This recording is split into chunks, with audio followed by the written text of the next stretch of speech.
Miracles இயற்கையான aroma ஆயில்களை கொண்டு தயாரிக்கப்படுகிறது. தூக்கமின்மை, மன அழுத்தம், எதிர்மறை எண்ணங்கள் போன்ற மனநல பிரச்சனைகள், உடல்வலி, தலைவலி போன்ற உடல்நல பிரச்சனைகள், ஆன்டி ஏஜிங், முடிவுதிர்வு, பொடுகு, வெண்புள்ளி, சரும பிரச்சனைகள் போன்ற அனைத்து பிரச்சனைகளுக்கும் தீர்வளிக்கிறது. Aroma miracles.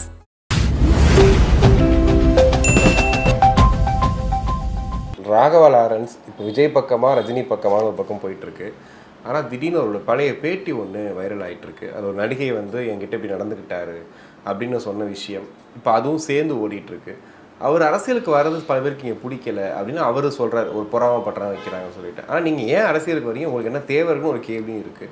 இதெல்லாம் எப்படி பார்க்குறீங்க சார்? அதாவது நடிகை அவர் மீது சொன்ன குற்றச்சாட்டுக்குள்ளே நம்ம போக வேணாம். பட் அதே நேரம் நான் அரசியலுக்கு வர்றது இங்கே பல பேருக்கு பிடிக்கலன்னு லாரன்ஸ் சொல்கிறாருல்ல, யார் பொறாமப்படுறா? இவர் அரசியலுக்கு வர்றதுனால விஜய் பொறாமப்படுறாரா இல்லை வேற யாரை சொல்கிறாரு அவருன்னு எனக்கு புரியவே இல்லையே. இப்போ லாரன்ஸ் வந்து அரசியலுக்கு வர்றது எனக்கு பிடிக்கல, நீங்கள் வந்து மக்களை ஏமாத்துறீங்கன்னு நான் சொல்கிறேன். அதுக்காக நான் அவரை வந்து அரசியலுக்கு வர்றதை பொறாமப்படுறதா அர்த்தமா? உங்களை அரசியலுக்கு அழைப்பது யார், அதை முதல்ல நீங்கள் சொல்லுங்கள். யார் உங்களை அழைக்கிறார்? யார் உங்களுடைய அரசியல் வருகையை ஆதரிக்கிறது? யார்? மக்கள்கிட்ட கேட்கிறாரு. எந்த மக்கள் உங்ககிட்ட சொல்றாங்க? எப்படி மக்கள் தங்களுடைய கருத்தை உங்ககிட்ட சொல்ல முடியும்?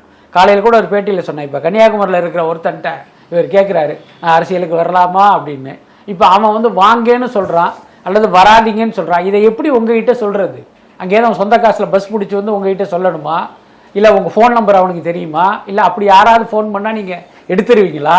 இல்லை ஏதாவது இமெயில் ஐடி கொடுத்துறீங்களா? இல்லை வாட்ஸ்அப் நம்பர் கொடுத்துறீங்களா? எதன் வழியாக உங்களிடம் என்னுடைய கருத்தை சொல்வது? அதுக்கு முதல்ல பதில் சொல்லுங்கள். உங்களுக்கு அரசியலுக்கு வரணும்னு ஆசை இருக்குன்னா நீங்கள் வாங்க. மக்கள் நேர்மையானவராக நினச்சா உங்களை ஒரு உயரத்தில் உட்கார வைப்பாங்க. நீங்கள் போலியானவராக இருந்தால் உங்களை நிராகரிச்சிருவாங்க. அதை விட்டு அரசியலுக்கு வர வந்த யாருமே இப்படி ஒரு டிராமாவெல்லாம் நடத்தினதே இல்லை. அவர் பார்த்தீங்கன்னா விஜயினுடைய வெற்றிக்கு பிறகு இவர் ஒரு கணக்கு போடுறாரு. அப்போ விஜய் 108, அப்போ நமக்கு ஒரு 58 சீட்டாவது கிடச்சிரும், நம்ம அரசியலுக்குள்ளே வந்துடலாம்னு நினைக்கிறாரு. வாங்க, வந்து மக்களை சந்திங்க. அதனால் லாரன்ஸுடைய இந்த அப்ரோச்சே வந்து ரொம்ப தப்பாக இருக்குது. பட் தனிப்பட்ட முறையில் நான் இதை வந்து கூர்ந்து நோக்கும்போது எனக்கு தோன்றுகிற விஷயம் என்னென்னா, அவர் ரொம்ப பப்ளிசிட்டியில் ரொம்ப ருசி கண்ட ஒருத்தர். அது நிறைய பேர் இருக்காங்க, அதில் அவரும் ஒருத்தர். அது அந்த ருசிங்கிற இடத்தை தாண்டி அது வெறியாக மாறிவிட்டது. அப்படிதான் நான் நினைக்கிறேன்.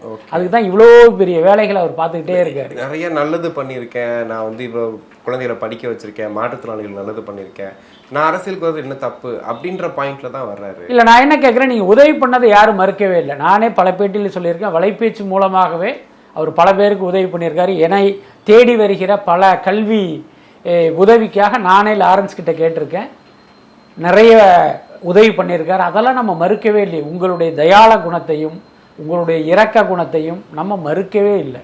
ஆனால் அதுதான் அரசியலுக்கு தகுதியாங்கிறது தான் நம்ம கேட்குற கேள்வி. எல்லாத்துக்கும் மேலே நான் இவ்வளவு பண்ணியிருக்கேன்ல, நீங்கள் மக்கள்கிட்ட போய் சொல்லுங்கள், நான் இவ்வளவு பண்ணியிருக்கேன், நான் அரசியலுக்கு வர்றேன், என்னை ஆதரிங்கள்ட்டு இப்படி வாங்க. யார் வேணான்னா அதுக்கு பின்னாலேயே நீங்கள் ட்ராமா நடத்துறீங்க.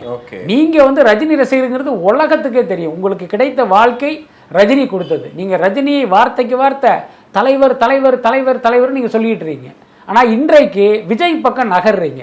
அவங்க தற்குறி இல்லை அம்புக்குறிங்கிறீங்க. விஜய் என்னுடைய ஒரே நண்பன் இப்படியெல்லாம் நீங்கள் சொல்லிட்டு இருக்கீங்க. அதோட அர்த்தம் என்ன? விஜய் நம்மளை கவனிக்கணும், நம்மளை கூப்பிடணுங்கிற அந்த ஆசை தானே.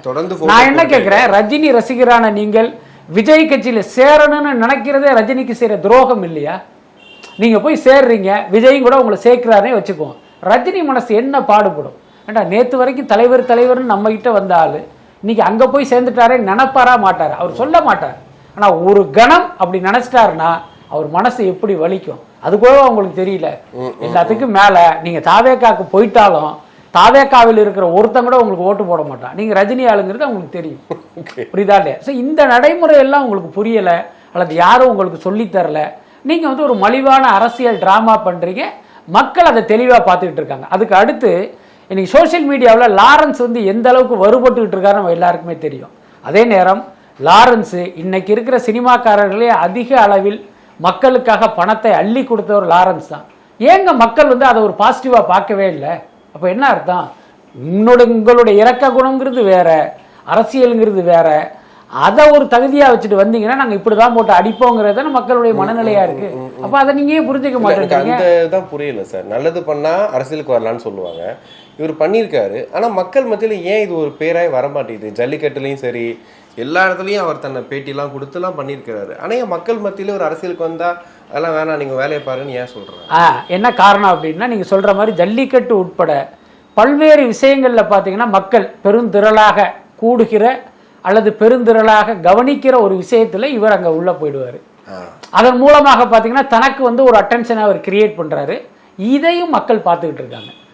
இவர் நல்லவர் தான், ஆனால் ஏன் இப்படியெல்லாம் சீப்பாக நடக்கிறாரு, இவர் வந்து ஒரு பப்ளிசிட்டிக்காக பண்ணுறாரு அப்படிங்கிற ஒரு எண்ணம் மக்கள்கிட்ட ஆழமாக வேரூன்றிருக்கு. அதனால தான் இன்றைக்கி பார்த்தீங்கன்னா இவருக்கு இவ்வளவு பெரிய எதிர்ப்பு. நீங்கள் யோசிச்சு பாருங்கள், இவர் செய்த நல்ல விஷயங்களை விட இவர் செய்த இந்த பப்ளிசிட்டி ஸ்டண்ட் வந்து மக்கள்கிட்ட பெரிய அளவில் ரீச் ஆகிருக்கு. அதை அவர் புரிஞ்சுக்கணும். எல்லாத்துக்கும் மேலே இந்த ஜனநாயக நாடு, யார் வேணாலும் அரசியலுக்கு வரலாம், அதில் மாற்றமே இல்லை. நீங்கள் கூட வாங்க, தப்பே கிடையாது. விஜய் கட்சியில் சேர்ந்தாலும் சரி, அண்ணாமலை கட்சியில் சேர்ந்தாலும் சரி, நம்ம நண்பர் அந்தரன் சொன்ன மாதிரி மன்சூர் அலிகான் கட்சியில் கூட போய் சேருங்க, உங்களுக்கு அந்த உரிமை இருக்குது.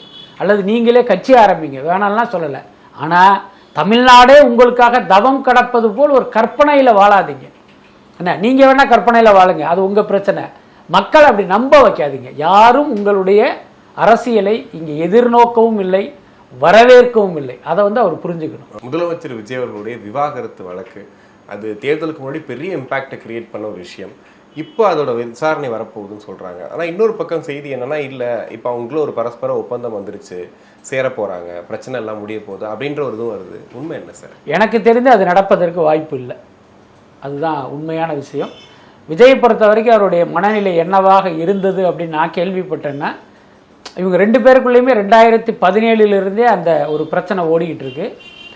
நாம் வந்து இந்த விஷயத்தை முன்னெடுக்கக்கூடாது, விவாகரத்துங்கிற இடத்தை நோக்கி நாம் நகரக்கூடாது, சங்கீதா நகர் தான் நம்ம தடுக்கக்கூடாது. இதுதான் விஜயினுடைய நிலைப்பாடு. இப்போ பார்த்தீங்கன்னா அவங்க அந்த இடத்தை நோக்கி அவங்க நகர்ந்தாங்க, நம்ம போக வேணா அவங்க போனால் ஓகே அப்படிங்கிறது. ஆமாம், அவ்வளவுதான். என்ன காரணம்னா, இந்த இடைப்பட்ட காலத்தில் அவருக்குள் வளர்ந்த அந்த கசப்புணர்வு அதுதான் காரணமாக இருக்கும் அப்படின்னு நான் நம்புகிறேன். ஆனால் இது எங்கே அங்கே அது வந்து ஒரு சிக்கலாச்சு அப்படின்னா, அந்த அவுட் ஆஃப் கோர்ட் அப்படி கூட சொல்ல முடியாது. கோர்ட்டுக்கு போகிறதுக்கு முன்னால் ஒரு செட்டில்மெண்ட் பேச்சுவார்த்தை நடக்குது. அங்கே வந்து அவங்களுடைய டிமாண்டை இவருக்கு வந்து அதிகமாக தெரியுது. 100 கோடி 200 கோடி அப்படின்னு அவங்க கேட்டதை வந்து இவர் ஏற்கலை. அதன் காரணமாக வந்து இவர் மௌனமாக இருக்கார். ஒரு கட்டத்தில் அவங்க கோர்ட்டுக்கு போயிட்டாங்க. அதுக்கு அடுத்து சங்கீதா அவர்கள் யாரோடு, எந்த குடும்பத்தோடு நெருக்கமாக இருக்கா, அவங்கள இந்த இடத்தை நோக்கி யார் நகர்த்தினதுங்கிற விஷயம்லாம் விஜய்க்கும் தெரியும்ல. அது வந்து அவருடைய கோபத்தை இன்னும் பல மடங்கு அதிகமாக்கி, இன்னும் சொல்ல போனால் அந்த ஒரு பிடிவாதத்தையும் அதிகமாக்கிடுச்சு. இவங்க கேட்குறத கொடுக்கக்கூடாது, ஐ மீன் பணத்தை. எஸ். என்ன காரணம்னா, நான் அரசியலுக்கு வர்ற நேரத்தில் இந்த கேஸை எடுத்துகிட்டு வர்றாங்க, அப்போ என்னையே அரசியல் ரீதியாக காலி பண்ணுகிற ஒரு முயற்சிங்கிற கோபம் எல்லாம் சேர்ந்து தான் இன்னைக்கு அது வந்து இந்த இடத்துல இருக்குது. அதனால் இவங்க 2 பேரும் சேர போகிறாங்க, சேர்ந்துட்டாங்க அப்படிங்கிறதெல்லாம் இவர்களுடைய ஆசை அல்லது கட்டுக்கதை, அப்படி தான் நினைக்கிறேன். நான் கூட நிறைய சோஷியல் மீடியாலெலாம் பார்ப்பேன், விஜய் அண்ணாவும் சங்கீதா அண்ணி மீண்டும் சேர்ந்துட்டாங்க, கடவுளுக்கு நன்றி, ஏசப்பா உனக்கு நன்றி அப்படிலாம் நிறைய பேர் போட்டுக்கிட்டு இருப்பாங்க. ஆக்சுவலி அது உண்மை இல்லை. என்னதான் அவருடைய ரசிகர்களும் தொண்டர்களும் விரும்பினாலும் இது அவர்களுடைய தனிப்பட்ட குடும்ப வாழ்க்கை, அவங்களுக்குள்ளார உள்ள ஒரு இஷ்யூ அது. அதனால் அப்படி வாய்ப்பு இல்லை. கண்டிப்பாக. இப்போ திமுக எதிர்கட்சியாக 2 நாளாக பேசிகிட்டு இருக்க விஷயம், பாலியல் குற்றச்சாட்டுகள் அதிகமாகிட்டே இருக்குது. இப்போ கும்மிடிப்பூண்டியில் ஒரு சிறுமிக்கு நடந்த விஷயம், இப்போ அது வந்து கூட்டு பாலியல் இல்லை அப்படின்ற மாதிரி காவல்துறை சொல்கிறாங்க. உடனே வழக்கு பதிவு பண்ணி ஆளை பிடிக்கிறாங்க. இப்படி இருந்தாலும் தொடர்ந்து நடந்துக்கிட்டே இருக்குது. அப்போ சிங்கப்பெண் படை எதுக்குன்னு ஒரு கேள்வியும் வருது. அப்போ தாவேக்கா இந்த விஷயத்தில் கோட்டை விடுறாங்களா? அதாவது மின் வெட்டு விவகாரத்தில் தாவேக அரசு தோல்வி அடைந்து விட்டது. அது அவங்களால சரியாக டீல் பண்ண முடியலைங்கிறது உண்மைதான். ஆனால் இந்த மாதிரி பார்த்தீங்கன்னா ஒரு தனிப்பட்ட நபரால் நடத்தப்படுகிற அந்த குற்றங்கள், இந்த பாலியல் வன்கொடுமை உட்பட, அதுக்கு வந்து தாவேக அரசு எப்படி பொறுப்பேற்க முடியும்? இப்போ 2 பேர் சரக்கு அடிக்கிறான், அவங்களுக்குள்ள ஒரு பஞ்சாயத்தாயி ஒருத்தனை அடிச்சுக்கிட்டு ஒருத்தனை கொன்னுறான்னு வச்சுங்க, இதுக்கு தாவேக அரசு எப்படி பொறுப்பேற்க முடியும்? அது 2 தனிநபர்களுக்கு இடையில் உள்ள ஒரு பிரச்சனை. அதுக்கடுத்து பார்த்தீங்கன்னா சமீப காலமாக நடத்தப்படுகிற இந்த குழந்தைகள் மீதான அந்த பாலியல் தாக்குதல் அப்படிங்கிறது இந்த சமூகத்தினுடைய கேடு. இன்றைக்கு சோஷியல் மீடியா அது இதுன்னு வந்து இன்னைக்கு பார்த்தீங்கன்னா இந்த மாதிரியான குற்றங்கள் எல்லாம் ஒரு பெரிய அளவில் வளர்ந்துடுச்சு.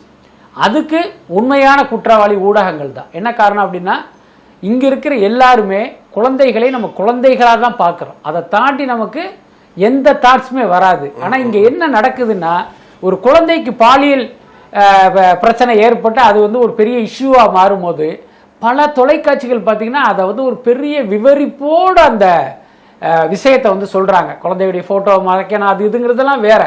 அப்போ இந்த செய்தி ஒரு பக்கம் பேப்பரை திறந்தீங்கன்னா அப்படி பக்கமாக 3 வயது சிறுமி எப்படி கொல்லப்பட்டார் அப்படின்னு இவன் ஒரு கதை எழுதுறான். டிவிக்குள்ளே போனால் அவன் பயங்கர மாடுலேஷனில் ஒரு வாய்ஸ் ஓவரை கொடுத்து போடும்போது என்ன ஆகுன்னா அந்த பார்வையாளனுக்கு நேற்று வரைக்கும் குழந்தையா பார்த்த அவன் இந்த செய்திகளை உள்வாங்கிய பிறகு அவன் பார்வையே மாறுது. அப்போ யார் குற்றவாளி? ஊடகங்கள் தான் குற்றவாளி. இதை வந்து பார்த்தீங்கன்னா ஒரு 2 வரி செய்தியாக கடந்து போகாமல் அதுக்கு ஏன் இவ்வளவு பெரிய விவரிப்பு, இவ்வளவு பெரிய சித்தரிப்பு? ஸோ இந்த மாதிரியான விஷயங்கள் நடந்து தான் இன்னைக்கு வந்து அது ஒரு பரவலாக அது மாறி இருக்கு. அதனால் அது வந்து தாவேக அரசுடைய பிரச்சனை இல்லை.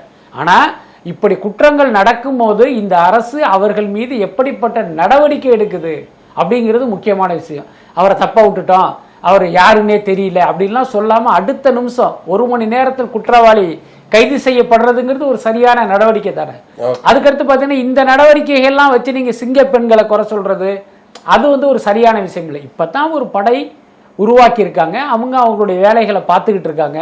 நீங்கள் எல்லாத்தையுமே நீங்கள் அதோட போய் கனெக்ட் பண்ண முடியாது. எல்லாத்துக்கும் மேலே அந்த சிங்கப்பெண்கள் அதிரடி படைங்கிறது சென்னை போன்ற பெருநகரங்களில் தான் அடர்த்தியாக இருப்பாங்க. நீங்கள் ஊர் பக்கம்லாம் போயிட்டீங்க அப்படின்னா அங்கே சிங்கத்தையும் பார்க்க முடியாது, சிங்கப்பெண்களையும் பார்க்க முடியாது, அதிரடி படையும் பார்க்க முடியாது. அதுதான் உண்மை. அதனால் அதை வந்து இதோட கனெக்ட் பண்ண வேண்டிய அவசியம் இல்லை. ஜென்சி டிஎம்கே புரட்சி எப்படி சார் இருக்கு? அதை பார்க்கறதுக்கே ரொம்ப காமெடியாகவும் அபத்தமாகவும் இருக்கு. அதாவது என்ன சொல்லுவாங்க, அந்த புளியை பார்த்து பூனை சூடு போட்டுக்கிட்ட கதைன்னு சொல்லுவாங்கல்ல, கிட்டத்தட்ட அந்த மாதிரி தான் திமுகவுடைய அந்த ஜென்சி மீட்டிங்லாம் இருக்குது. தாவேகாவுக்கு இவ்வளவு பெரிய வெற்றி கிடைத்ததற்கு இந்த தலைமுறையினர் போட்ட ஓட்டுக்கள் முக்கியமான காரணம். அது இவர்கள் சோசியல் மீடியா மூலமாக அவனை ரீச் பண்ணது காரணம் இல்லை. அந்த ஜென்சிகளுக்கு அதிமுக திமுக 2 பேரும் கிரிஞ்சு காலங்காலமாக இங்கே மக்கள் காசை சாப்பிட்டுக்கிட்டு இருக்காங்க, இவங்களை காலி பண்ணிட்டு வேற ஒரு சக்தியை கொண்டு வரணும்னு அவன் நினைச்சான். அப்படிப்பட்ட சக்தியாக தாவேகா இருந்தது. அவங்கள ஆட்சியில் உட்கார வச்சுக்கிறதுக்கு அவன் வந்து ஒரு கான்ட்ரிபியூட் பண்ணியிருக்கான், அவ்வளவுதானே. இப்போ நீங்கள் அதே ஜென்சி வந்து நம்மளை வந்து அந்த இடத்துல உட்கார வைப்பாங்கிறது அது எவ்வளவு பெரிய ஒரு அபத்தமான விஷயம். அதனால தாவேகாவுக்கு ஜென்சிகளுடைய ஆதரவுங்கிறது ஒரு ஆர்கானிக்கான விஷயம். இன்னும் சொல்ல போனால் தாவேகா தரப்பிலோ விஜய் தரப்பிலோ அப்படி எந்த அட்டம்ப்டும் பண்ணலை. அவங்களுக்கு தெரியும் என்ன இருந்தாலும் இவர்கள் நமக்கு தான் வாக்களிப்பாங்க அப்படின்னு தெரிஞ்சு நம்பிக்கையோடு இருந்தாங்க. அது இன்னைக்கு வந்து பலன் கொடுத்துருக்கு. அதனால ஜென்சிக்கள் வந்து திமுக அதிமுக அப்புறம் காங்கிரஸ், பழைய காங்கிரஸ், ஸ்தாபன காங்கிரஸுக்கெல்லாம் ஆதரவு கொடுப்பாங்கன்னு இவர்கள் நினைத்தா இவங்க எந்த அளவுக்கு வந்து அவுடேட்டடா இருக்காங்க அப்படிங்கிறத நம்ம புரிஞ்சுக்கலாம். ஜனநாயகம் என்னதான் ஆச்சு? வலைபேச்சை தாண்டி வேற யாருமே அதை பத்தி பேச மாட்டாங்க. உண்மைதான், வலைபேச்சு மட்டும்தான் ஜனநாயகம் கவலைப்படுது. கவலைப்படுறீங்க, எப்போ வரும்ன்ற அந்த அப்டேட்டை டெய்லி தேடிட்டு இருக்கீங்க. உண்மையில என்னதான் ஆச்சு அதுக்கு? ஜூன் 19ஆம் தேதி சென்சார் சர்டிஃபிகேட் கிடைக்குங்கிற ஒரு மிகப்பெரிய நம்பிக்கையில் வந்து கேவிஎன் ப்ரொடக்ஷன்ஸ் இருக்காங்க. அவங்க டிஸ்ட்ரிபியூட்டர் எல்லாருக்கும் என்ன சொல்லியிருக்காங்க அப்படின்னா 19ஆம் தேதி எங்கள் கையில் சர்டிஃபிகேட் வந்துருச்சுன்னா அடுத்த வாரமே படம் ரிலீஸ், 26ஆம் தேதி படம் ரிலீஸ், அதில் உறுதி, மாற்றமே இல்லை. அப்படி இல்லைன்னா 22ஆம் தேதி 19ஆம் தேதி சர்டிஃபிகேட் வரலைன்னா 22ஆம் தேதி உங்கள் எல்லாருக்குமே ரீஃபண்ட் அப்படிங்கிறத இவங்க அறிவிச்சிட்டாங்க. இதில் யாருமே எதிர்பார்க்காத ஒரு புதிய தகவல் என்ன அப்படின்னா, விநியோகஸ்தர்கள் கொடுத்த அட்வான்ஸ் தொகையை திருப்பி கொடுக்க போகிறது கேவிஎன் ப்ரொடக்ஷன்ஸ் அல்ல, விஜய் கொடுக்குறாரு. ஆமாம், ஜெகதீஷ் தான் எல்லார்ட்டையும் பேசிகிட்டு இருக்காரு, விஜய் சார் கொடுக்குறாரு அப்படிங்கிற தகவலையே அவர் சொல்லி. ஓடிடி லாஸ் அந்த விஷயங்கள் எல்லாமே இல்லை, ஆக்சுவலி இது விஜய் திருப்பி கொடுக்குறாரு அப்படிங்கும் போதே எனக்கு வந்து சில விஷயங்கள்லாம் தோணுச்சு. அது என்னுடைய யூகம் தான், அது உண்மையாக இருப்பதற்கு வாய்ப்பு இருக்குது. இப்போ விஜய் திருப்பி கொடுக்குறாரு அப்படின்னா விநியோகஸ்தர்களுக்கு மட்டும் அவர் திருப்பி கொடுக்க போகிறதில்ல, எனக்கு தெரிஞ்சு கேவிஎனுடைய முதலீட்டையே அவர் திருப்பி கொடுப்பாருன்னு தான் நினைக்கிறேன். இப்போ உதாரணத்துக்கு பார்த்தீங்கன்னா அவங்க 350 400 கோடி ப்ரொடக்ஷன் காஸ்ட்னு சொல்கிறாங்க. இப்போ அந்த பணத்தையே இவர் வந்து அவங்கள்ட்ட கொடுத்துருவார். இந்த படம் வராது. இது நடிகர் விஜய்க்கு வந்து ஒரு இழப்பாக இருந்தாலும் அரசியல்வாதி விஜய்க்கு வந்து அது ஒரு பெரிய லாபத்தை கொடுக்குற ஒரு விஷயம். எப்படின்னா இப்போ அடுத்து வரப்போகிறது உள்ளாட்சி தேர்தல், அங்கேயும் போய் நீங்கள் சொல்லலாம் ஏன் படத்தை காலி பண்ணிட்டாங்க அப்படின்னு சொன்னீங்கன்னா அதன் மூலமாக உங்களுக்கு வாக்குகள் கிடைக்கும், அனுதாபம் கிடைக்கும், ஆதரவு கிடைக்கும். அப்புறம் 2029 மக்களவை தேர்தல் வரும். அன்னைக்கு பாஜக தான் மத்தியில் மோடி ஆச்சுன்ட்டு வருவாங்க.